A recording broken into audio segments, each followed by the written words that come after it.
हमने आपको फार्मूला बताया था क्लोरल का होता है CCl3Cl। ये तो होता है, ये क्लोरल होता है। इसका दूसरा नाम बताया था हमने try chloro एस्टेल्डिहाइड।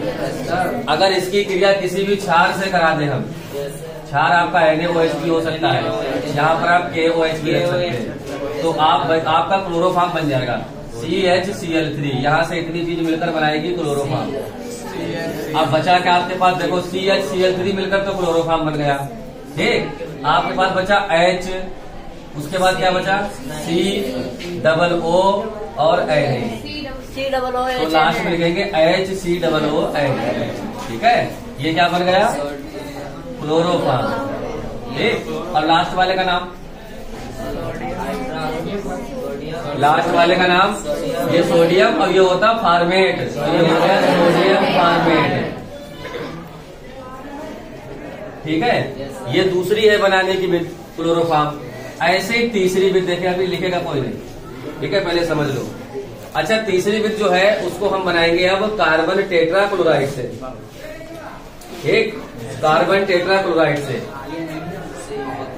Carbon tetra chloride से। अच्छा बताओ, कार्बन टेट्रा क्लोराइड का फार्मूला क्या होता है? CCl4। जल्दी बताओ क्या होता है? CCl4 होता है ना, तो CCl4 ये सूत्र होता है कार्बन टेट्रा क्लोराइड का। भाई C मतलब कार्बन हो गया, और टेट्रा क्लोराइड यानी 4 क्लोरीन हो गए। इसका आप करा देंगे इसका करा देंगे आप अपचय। ठीक, नवजात हाइड्रोजन से, किसकी प्रेजेंट में? आयरन की और जलवाष्प की। ये दोनों है उत्प्रेरक का काम कर रहे हैं। ये दोनों रिएक्ट नहीं करेंगे, केवल उत्प्रेरक का काम कर रहे हैं। जब कोई अभिक्रिया आसानी से नहीं होती है तो किसी न किसी उत्प्रेरक को वहां पर लगा दिया जाता है ताकि क्रिया आसानी से हो जाए। समझे? अब अगर किसी अभिक्रिया में उत्प्रेरक लगा हुआ है तो इसका मतलब यह है कि वो क्रिया स्वयं नहीं हो रही, बल्कि किसी दूसरे के द्वारा कराई जा रही है। बहुत से बच्चे देखे होंगे तुमने जो अपने आप नहीं पढ़ते, समझे, उन्हें जबरदस्ती पढ़ाया जाता है। ऐसे आपके क्लास में भी है, अगर टीचर जब तक क्लास के अंदर है पढ़ा रहा तब तक पढ़ रहे हैं, अब टीचर चला गया नहीं पढ़ रहे हैं, बातें कर रहे हैं, शोर कर रहे हैं। ऐसे कुछ बच्चे अपने घर पे भी कुछ ऐसे होते हैं जो अपने आप पढ़ते बिना किसी के कहे से या किसी के डर से, और कुछ ऐसे होते हैं जो माँ बाप के डर से या भाई बहन के डर से पढ़ने के लिए बैठते हैं। तो जो किसी दूसरे के द्वारा पढ़ने के लिए बैठ रहे हैं या पढ़ने स्कूल आ रहे हैं, तो वो समझो उनके लिए कोई ना कोई उत्प्रेरक लगा हुआ है। अब ये उत्प्रेरक क्या कर रहा है? माँ बाप या भाई बहन या टीचर का काम कर रहा है, जिसके द्वारा ये अभिक्रिया हो रही है, वरना होगी नहीं अभिक्रिया। बात को समझे? तो क्या होगा इसमें, अब क्लोरोफॉर्म बनेगा CHCl3, लास्ट में बन जाएगा HCl।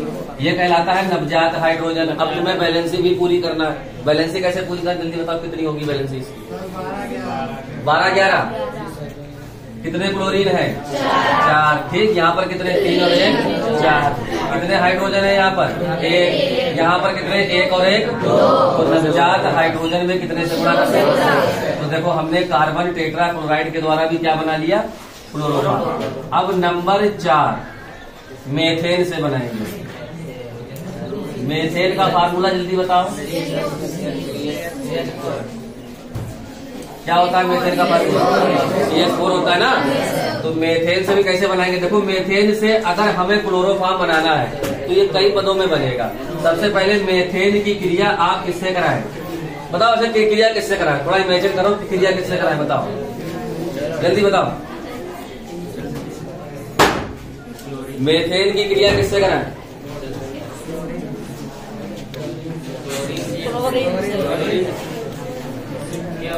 मेथेन की क्रिया प्रकाश की प्रेजेंट में, प्रकाश की प्रेजेंट जहां पर होती है वहां पर H का देते हैं।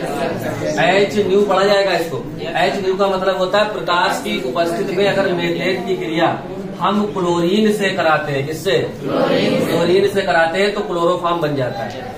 तो कैसे बनेगा क्लोरोफॉर्म? CHCl, लास्ट में क्या बन जाएगा? HCl। हमने क्लोरीन से क्रिया कराई। अब बैलेंसी पूरी कर लो। कितनी बैलेंसी होगी जल्दी बताओ, जल्दी से बताओ कितनी बैलेंसी होगी, बहुत जल्दी बताओ। कितने हाइड्रोजन है यहाँ पर? यहाँ पर कितने हैं? ठीक है, तो क्या करें हम? यहाँ पर HCl में 2 से गुणा कर दे। अब कितने हो गए? 2 और 1 3 ही तो हुए। अब होना चाहिए कितने? तो यहाँ पर 3 से गुणा, 2 से गुणा थोड़ी होगी, 3 से गुणा होगी। 3 और 1 4 हाइड्रोजन हो गए। लेकिन अब देखो 3 और 3 कितने क्लोरीन हो गए? 6। तो इसमें कितने से गुणा करें? 3 से गुणा करते। ये बन गया आपका क्लोरोफॉर्म। ठीक, लिख ले।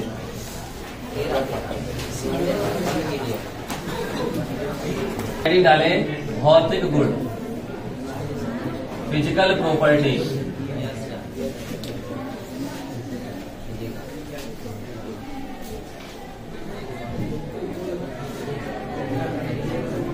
देखो भौतिक गुण में हमें क्या लिखना होगा? भौतिक गुण में हमें ये बताना होता है कि क्लोरोफॉर्म की अवस्था कैसी है। समझे? ज्यादा नहीं, 1-2 भौतिक गुण लिख लो। मैन जो है, सबसे पहले आप ये बताओ कि क्लोरोफॉर्म द्रव होता है या ठोस होता है या गैस होता है? द्रव होता है ना, सबको मालूम है द्रव होता है। अब इसके साथ इसका रंग कैसा होता है? तो रंग ही इसका होता है रंगहीन। ठीक, तो पहला भौतिक गुण आप ये लिख लें, ये रंगहीन,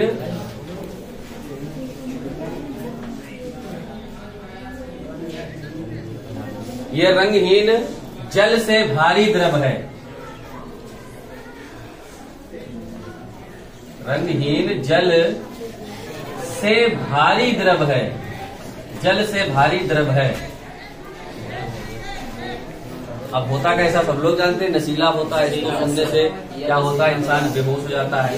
ठीक है, तो दूसरा नंबर लिख लो, इसको सूंघने पर बेहोशी आती है। इसको सूंघने पर, इसको सूंघने पर बेहोशी आती है, बेहोशी आती है। ठीक है, 2 ही लिखो, वैसे तो तुम बहुत लिख सकते हो। अगर तीसरा लिखना चाहो तो हो जाएगा, इसका क्वथनांक 61 डिग्री सेल्सियस होता है, लेकिन तुम 2 ही लिखो, भौतिक गुण ज्यादा नहीं लिखे जाते। लेकिन किसी भी गैस को लिखने का क्रम यही रहेगा जो तुमको लिखा रहे हैं। सबसे पहले उसका लैब मेथड, ठीक है, उसके बाद उसकी विधि रहेगी, उसके नीचे उसका चित्र रहेगा, उसके बाद भौतिक गुण, और भौतिक गुण के बाद हम पढ़ेंगे अब रासायनिक गुण। तो अब हेडिंग डालेंगे आप रासायनिक गुण।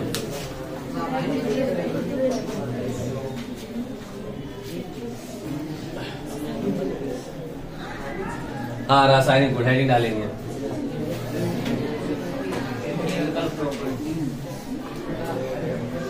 ठीक है,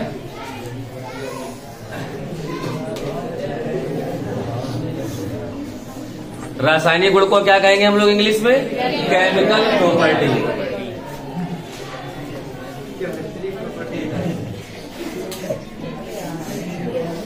अब ये मैन होती है, केमिकल प्रॉपर्टी जो होती है किसी भी गैस की बहुत मैन होती है। सबसे पहले पहली जो केमिकल प्रॉपर्टी है वो है ऑक्सीकरण।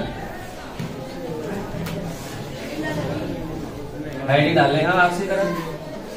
अब तुम्हें बताएं कि ऑक्सीकरण क्या होता है। ऑक्सीकरण होता है, देखो 2 तरीके का। एक ऑक्सीकरण वो होता है जो वायु के द्वारा होता है, या कह दो वायु की प्रेजेंट में होता है। जब वो कहे कि वायु द्वारा ऑक्सीकरण, तो आपको रिएक्शन करानी है O2 से। और अगर वो कहे कि मान लो कोई कंपाउंड है, क्लोरोफॉर्म है, कि क्लोरोफॉर्म का हम ऑक्सीकरण कराते हैं, उसमें वायु ना लगे, तो आप रिएक्शन कराएंगे नवजात ऑक्सीजन।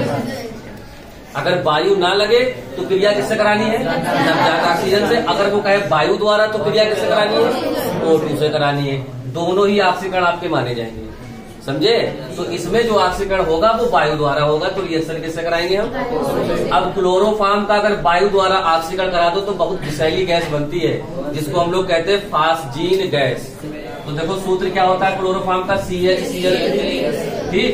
उसके बाद वायु द्वारा ऑक्सीकरण कराएंगे, कौन सी गैस बनेगी? गैस बनेगी फास्जीन गैस। इसको कहते हैं कार्बोनिल क्लोराइड, COCl2। इसके संपर्क में आने से कोई मनुष्य बच ही नहीं सकता, इतनी विषैली गैस होती है। ठीक, लास्ट में क्या बन जाएगा? लास्ट में बन जाएगा HCl। इसको क्या कहेंगे हम? Phosgene gas.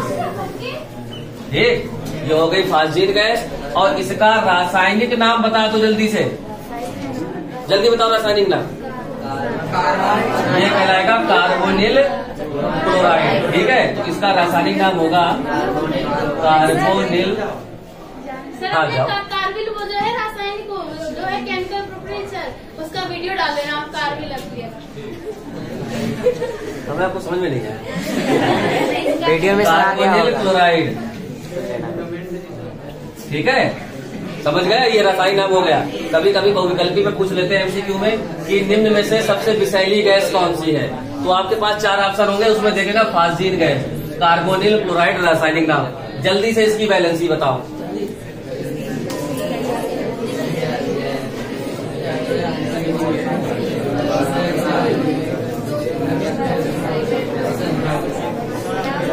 बताओ जल्दी। देखो यहाँ पर कितने क्लोरीन देख रहे हैं, यहाँ पर कितने 2 है, कितने हाइड्रोजन, यहाँ पर कितने हैं, कितने ऑक्सीजन, यहाँ पर कितने हैं, तो यहाँ पर 1/2 कर दो ना, क्या दिक्कत है, आप लगा दो, 2 से 2 कट जाएंगे, एक ही तो बचेगा ऑक्सीजन, एक यहाँ पर बचा, बैलेंसी पूरी। अब देखो दूसरा रासायनिक गुण क्या है, सिल्वर, सिल्वर चूर्ण यानी सिल्वर का पाउडर, चूर्ण को पाउडर बोलते हैं, सिल्वर चूर्ण से क्रिया, ये दूसरा रासायनिक गुण हो गया, ठीक है ना। अब देखो सिल्वर चूर्ण से क्रिया करा रहे हैं, सिल्वर होके सिल्वर का सूत्र क्या होता है, सिल्वर का सूत्र होता है Ag, ये तो होता है सिल्वर। अब बहुत से कहते हैं बच्चे सर आगे लिखा हुआ है सिल्वर चूर्ण, इसका सूत्र क्या होगा, सूत्र यही होगा, चूर्ण का मतलब इंग्लिश में होता है पाउडर, तो सिल्वर के पाउडर के साथ में क्या कराएंगे हम, क्रिया किसकी कराएंगे, क्लोरोफॉर्म की। तो क्लोरोफॉर्म के अब आपको 2 अणु लेना होंगे, CHCl3, एक अणु तो ये हो गया, प्लस का निशान लगा दिया।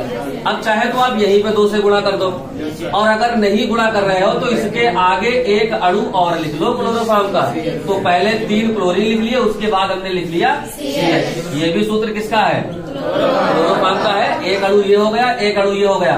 अब देखो 3 क्लोरीन यहाँ पर है, 3 यहाँ पर है, कितने क्लोरीन हो गए, टोटल कितने हुए, 3 और 3, तो ये 6 क्लोरीन आप क्या करेंगे, सिल्वर के साथ जोड़ देंगे, तो क्या बन जाएगा 3 के बाद, AgCl बनेगा, क्या बनेगा, क्या सूत्र होता है, क्या नाम होगा इसका, सिल्वर क्लोराइड, क्या नाम होगा, कितने क्लोरीन है, 3 और 3, 6, तो आप 6 से गुणा भी कर देंगे, 6 क्लोरीन हो गए, लेकिन सिल्वर कितने हो गए, यहाँ पर कितने सिल्वर है, तो 6 से गुणा यहाँ भी कर देंगे। अब कार्बन को कार्बन में जोड़ो, तो क्या बनेगा, C2 बनेगा, यहाँ पर लिख दिया हमने C2, और H को H में जोड़ो, तो क्या बनेगा, H2। अब C2H2 किसका नाम बताओ जल्दी, क्या होता है, जल्दी बताओ, हाई स्कूल में आप लोगों ने पढ़ा होगा।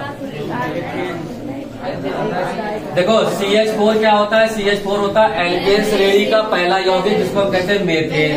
C2H4 होता है एथिलीन, ये एल्कीन श्रेणी का होता है, और C2H2 ये एल्काइल श्रेणी का पहला यौगिक है, जिसको हम कहते हैं एसिटिलीन। पढ़ा है कि नहीं पढ़ा है, तो जल्दी से पहले ये 2 रिएक्शन लिख लो। 3 आपकी क्या है पहले समझो। नंबर 3 है अपचयन, अपचयन को कहते हैं रिडक्शन, इंग्लिश में कहते हैं रिडक्शन। जैसे अभी आपने पढ़ा था ऑक्सीकरण, उसको कहते हैं ऑक्सीडेशन, और ऑक्सीकरण कराते थे हम किससे, नवजात ऑक्सीजन से या वायु द्वारा बोलने से। अपचयन की जब बात आती है तो अपचयन कराते हैं हम नवजात हाइड्रोजन से, इस तरीके से लिखते हैं बड़े पोस्टर में, नवजात हाइड्रोजन हो, नवजात ऑक्सीजन हो, उसका मतलब ये होता है कि वो एलिमेंट पहली बार क्रिया कर रहा है किसी के साथ, ये अभी इसने किसी के साथ क्रिया नहीं करी, ये पहली बार रिएक्ट कर रहा है किसी के साथ। तो अपचयन पढ़ रहे हैं, अपचयन किसका पढ़ेंगे, क्लोरोफॉर्म का।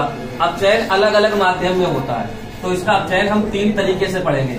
सबसे पहले क्लोरोफॉर्म का अगर हम अपचयन की बात कर ले तो इसका अपचयन हम कराते हैं जिंक और जल वाष्प, Zn और H2O, जिंक हो गया Zn और जल वाष्प का मतलब हो गया H2O। अगर इन दोनों की प्रेजेंट में हम क्लोरोफॉर्म का अपचयन कराते हैं तब एक गैस बनती है, जिस गैस का नाम होता है मेथेन, CH4, और अंत में बन जाता है HCl। ठीक, अभी बैलेंसी नहीं है पूरी, बैलेंसी पूरी करेंगे बाद में।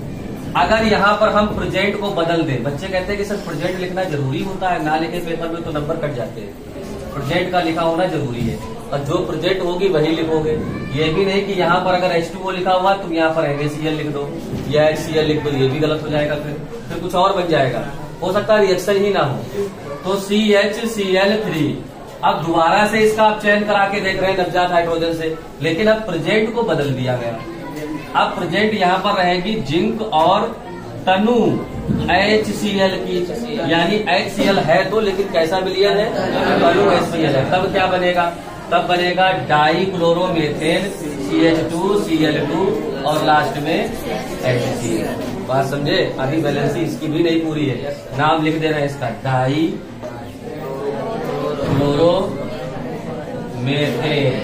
ठीक, डाइक्लोरोमेथेन। अब फिर से इसकी प्रेजेंट को बदल रहे हैं हम लोग, तो देखो कंपाउंड अपने आप ही बदल जाएगा। CHCl3 नवजात हाइड्रोजन, अगर इसकी क्रिया कराते हैं जिंक और इससे, अब HCl से कराएंगे, लेकिन यहाँ पर HCl कैसा था, तनु, यानी जलीय था लेकिन तनु था। लेकिन यहाँ पर HCl लेंगे हम अल्कोहलिक HCl। ALC का मतलब समझे, ALC आगे डॉट लगा दिया, इसका मतलब हो गया अल्कोहलिक। तो HCl का विलयन कैसा होगा, अल्कोहलिक होगा। तो अगर इन दोनों की प्रेजेंट है तब क्या बनेगा, तब बनेगा मेथिल क्लोराइड CH3Cl और लास्ट में फिर से क्या बन जाएगा, HCl बन जाएगा। तो अब आप एक चीज देखिए इसमें कि हमने 3 तरीके से अब चयन कराया, तीनों में इसकी प्रेजेंट अलग अलग है। एक में है जिंक और जलवाष्प, दूसरे में है जिंक और तनु HCl, तीसरे में है जिंक और अल्कोहलिक HCl। तो तीनों में कंपाउंड अलग अलग, पहले में मेथेन, दूसरे में डाइक्लोरोमेथेन और तीसरे में मेथिल क्लोराइड मिलकर बनना है। ठीक है, तो इसलिए जो प्रेजेंट है उसी हिसाब से आगे आपके कंपाउंड भी बनेंगे, बदलते ही रहेंगे। अब इसमें है क्या, अब इसमें आप बैलेंसी पूरी करेंगे, तो रिएक्शन बिल्कुल ठीक नहीं है आपकी। पहले की बैलेंसी बताओ क्या होगा, 16-13, क्योंकि कितने क्लोरीन है यहाँ पर, 3 है। यहाँ पर कितने क्लोरीन है, 1 है। 3 से गुणा कर दिया आपने, गुणा हमेशा इंटू में करी जाएगी। 3 क्लोरीन हो गए, हाइड्रोजन कितने हो गए, 4 और 3 7। यहाँ पर 1 है, तो इसमें 6 से गुणा कर दो, 6 और 1 कितने हो गए, बैलेंसी पूरी हो गई। 16-13 बैलेंसी कोड। इसका बताओ, जल्दी बताओ। 12-11 12-11 होगा ना, क्योंकि 3 क्लोरीन है। यहाँ पर जो 3 है, 2 और 1 3, लेकिन हाइड्रोजन कितने, 2 और 1 1। तो ये है तो 2 से गुणा इसमें कर दो, 2 और 1 3 हो गए, बैलेंसी पूरी हो गई। इसका बताओ जल्दी से। अच्छा, लड़कियां नहीं बता पाती, लड़के बता देते हैं। 12-11 संग प्रिय, जल्दी बताओ। 14-12 है, 14-12 चेक कर लेते, चलो चेक करते हैं कितने क्लोरीन है, 3।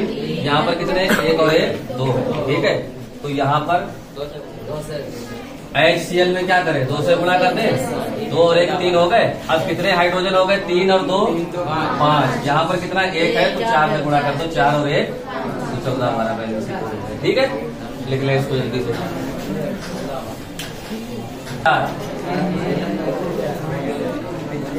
क्षारीय जल अपघटन,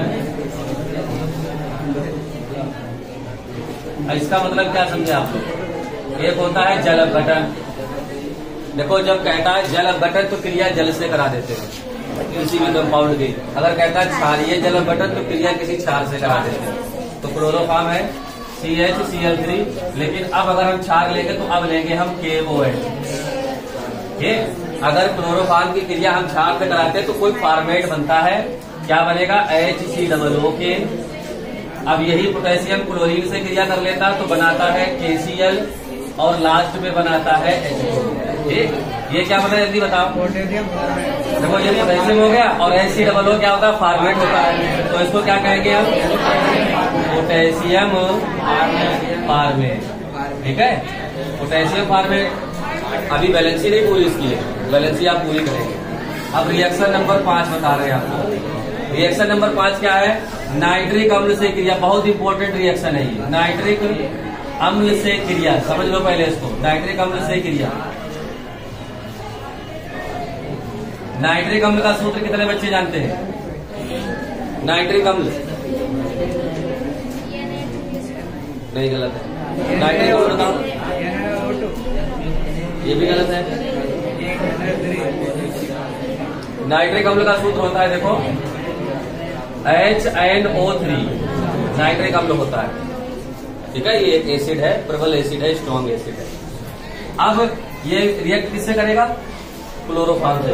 क्लोरोफॉर्म का सूत्र क्या होता है? CH। लेकिन अगर इस रिएक्शन को आपको समझना है तो क्लोरोफॉर्म को पहले श्रृंखला में लिख लो।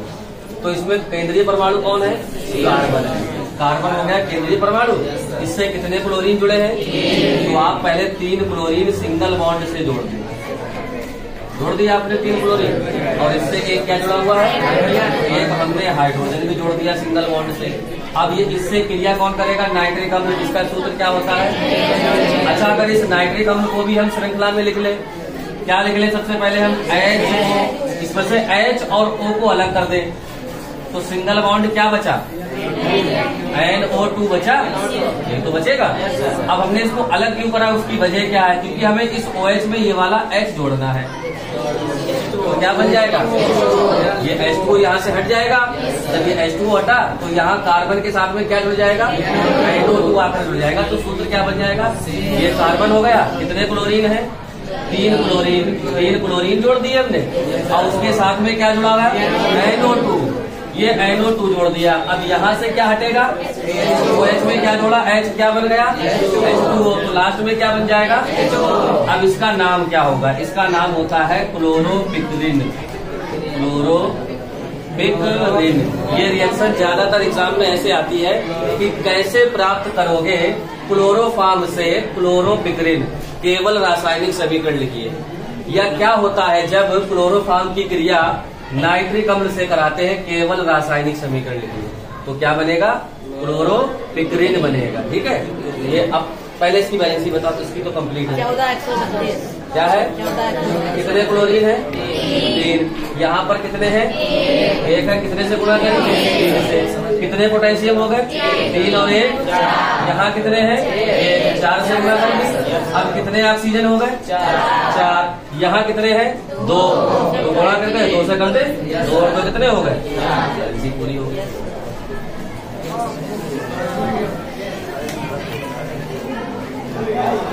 अब रिएक्शन नंबर 6 क्या है वो समझे आप? एसीटोन। एसीटोन का फार्मूला हमने कल बताया था। एसीटोन से क्रिया क्या बताया था कल? CH3COCH3। फार्मूला होता है CH3CO। इसमें कीटोन समूह है तो ये एसीटोन हो गया। अब इसमें ये जो बीच वाला कार्बन है ये आपका हो गया केंद्रीय परमाणु। एक और इससे कितने मेथिल जुड़े हुए हैं? 2 मेथिल। तो आप इस तरीके से 2 मेथिल भी जोड़ देंगे। ठीक है ना? और एक जुड़ा हुआ है ऑक्सीजन, और कार्बन और ऑक्सीजन के बीच में कैसा बॉन्ड लग जाएगा? Double bond. ये किसका सूत्र बन गया? एसीटोन का सूत्र है ना। अब इससे कौन क्रिया करेगा? क्लोरोफॉर्म। कौन सी गैस पढ़ रहे हैं? क्लोरोफॉर्म। CHCl यही तो पढ़ रहे हैं। ठीक, अब किसकी प्रेजेंट रहेगी? इसमें रहेगी किसी भी क्षार की प्रेजेंट, तभी ये रिएक्शन होगी। अब क्लोरोफॉर्म एसीटोन से क्रिया कर रहा है तो एक यौगिक बनाएगा, लेकिन वो योगात्मक यौगिक होगा। यहाँ पर कार्बन और ऑक्सीजन के बीच में कितने बॉन्ड है? डबल बॉन्ड है। 2 बॉन्ड है ना। तो एक बॉन्ड के साथ में ऑक्सीजन को जोड़ दो, किसके साथ? हाइड्रोजन के साथ। ऊपर की ओर जोड़ दो चाहे नीचे की ओर जोड़ दो, और जो दूसरा बॉन्ड बचेगा उसके साथ में आप ऐड कर देंगे CCl3। तो देखो 3 के बाद कंपाउंड क्या बनता है? मेथिल, फिर कार्बन, फिर मेथिल। अब यहाँ पर 2 बॉन्ड है। एक बॉन्ड को हाइड्रोजन और ऑक्सीजन के साथ में मिलाकर जोड़ दो, ये क्या बन गया? OH बन गया। अब जो दूसरा बॉन्ड बचा उसके साथ में CCl3 को जोड़ दो, CCl। अब इसका नाम होता है क्लोरीटोन। ये भी रिएक्शन बहुत इंपॉर्टेंट है कि कैसे प्राप्त करोगे क्लोरोफॉर्म से क्लोरीटोन। यह क्या होता है जब क्लोरोफॉर्म की क्रिया एसीटोन से कराते हैं। ठीक है, बन गया। अब रिएक्शन नंबर 7 सबसे ज्यादा इंपॉर्टेंट, कार्बिल अमीन अभिक्रिया। ये जो नाम वाली अभिक्रियाएं हैं ये हमेशा आपके लिए बहुत इंपॉर्टेंट रहेंगी।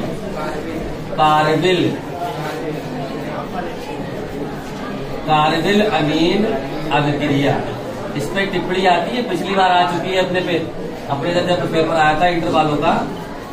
पिछले सेट में ये रिएक्शन बहुविकल्पी में दी गई थी कि निम्न 4 अभिक्रियाएं दी थी। 4 अभिक्रियाएं में उसने पूछा कि निम्न में से कार्बिल अमीन अभिक्रिया कौन सी है।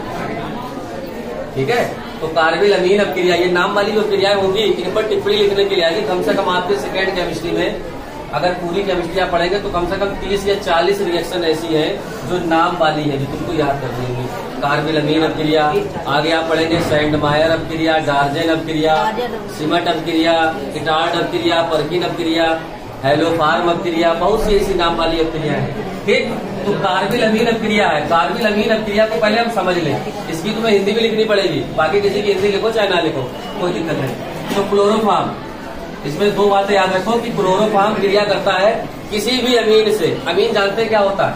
जिनमें NH2 समूह पाया जाए वो अमीन कहलाते हैं।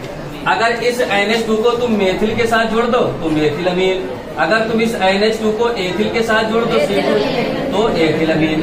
तो ये हमारे अमीन कहलाते हैं, किसी भी अमीन से क्रिया करा दे। तो यहाँ पर हम कराएंगे C2H5NH2, यानी कि एथिल अमीन से क्रिया कराएंगे। बात समझे? तो ये एथिल अमीन हो गया। अब एक ले लेंगे क्षार, क्षार कोई सा भी ले लें, चाहे KOH ले लें चाहे NaOH ले लें। हमने KOH ले लिया, ठीक है। अब KOH से क्रिया करा रहे, देखो क्या बनेगा, बहुत ज्यादा विस्फोटक पदार्थ बनेगा, तीव्र दुर्गंध वाला यौगिक बनेगा, आइसोसाइनाइड बनेगा। साइनाइड होता है जहर विष होता है, ठीक। तो देखो क्या बनेगा, यहाँ पर C2H5 आपके पास है एथिल, हमने लिख लिया C2H5, ठीक। उसके आगे क्या है, NB लिख लो। अब उसके साथ हाइड्रोजन जुड़ा हुआ है, उसको हटाकर इसका एक कार्बन जोड़ दो, तो क्या बन गया, NC। और हमने आपको क्या बताया कि जो NC होता है उसको पढ़ते हैं आइसोसाइनाइड, जो Cl होता है वो साइनाइड होता है, और जो NC होता है वो आइसोसाइनाइड होता है। और उससे पहले क्या लगा हुआ है, एथिल। C2H5 को क्या पढ़ेंगे हम, एथिल पढ़ेंगे, और उसके आगे क्या है, आइसोसाइनाइड। तो पूरा नाम क्या हो गया, एथिल आइसोसाइनाइड, यही तो हुआ। अब बचा तुम्हारे पास पोटेशियम और बचा क्लोरीन, ये दोनों मिलेंगे क्या बनेगा, KCl बनेगा, ठीक है, पोटेशियम क्लोराइड, ठीक। अब क्या बच रहा है, OH बच रहा है, ठीक। तो क्या बन जाएगा, H2, यही तो बनेगा।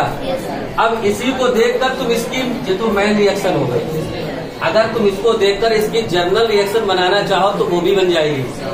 यहाँ पर देखो सामान्य क्रिया कैसे बनाते हैं, सीख लो। CHCl3 क्लोरोफॉर्म हो गया, ठीक। उसके आगे क्या है, C2H5 एथिल है। एथिल क्या होता है, एल्किल होता है, और एल्किल को हम कैसे लिखते हैं, R से लिखते हैं, बताया था हमने। और सिंगल बॉन्ड NH2 तो ऐसे ही रहेगा, प्लस का निशान लगा दिया। उसके आगे क्या है, KOH, तो KOH हम ऐसे ही लिखेंगे। अब ठीक, यहाँ पर क्या बचा था, C2H5NC, तो C2H5 क्या है, R है, एल्किल है, क्या रखोगे इसकी जगह पर, R, आगे NC लिख दोगे, ठीक, और प्लस KCl, और ये बन गई सामान्य अपक्रिया। ऊपर वाली हो गई मैन अपक्रिया, ठीक है, मुख्य अपक्रिया। अब इसकी बैलेंसिंग पूरी कर लो।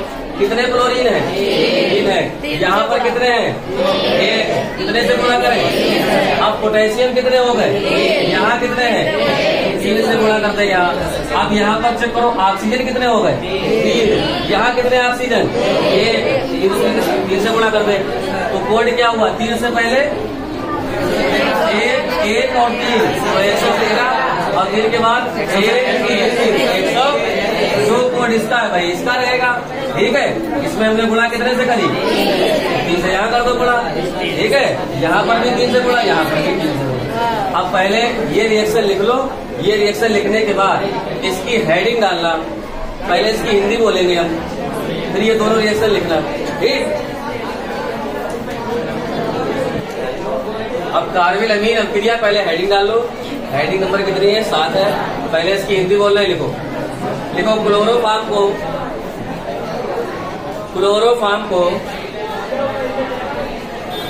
एथिल अमीन और पोटेशियम हाइड्रोक्साइड, क्लोरोफॉर्म को एथिल अमीन और पोटेशियम हाइड्रोक्साइड, KOH हो गया पोटेशियम हाइड्रोक्साइड, और पोटेशियम हाइड्रोक्साइड के साथ गर्म करने पर क्या बना हुआ है ये, गर्म करने पर एथिल आइसोसाइनाइड,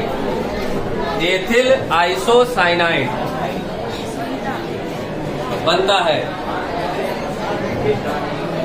एथिल आइसोसाइनाइड बनता है। इसे कार्बिल अमीन अभिक्रिया कहते हैं। इसे कार्बिल अमीन अभिक्रिया कहते हैं।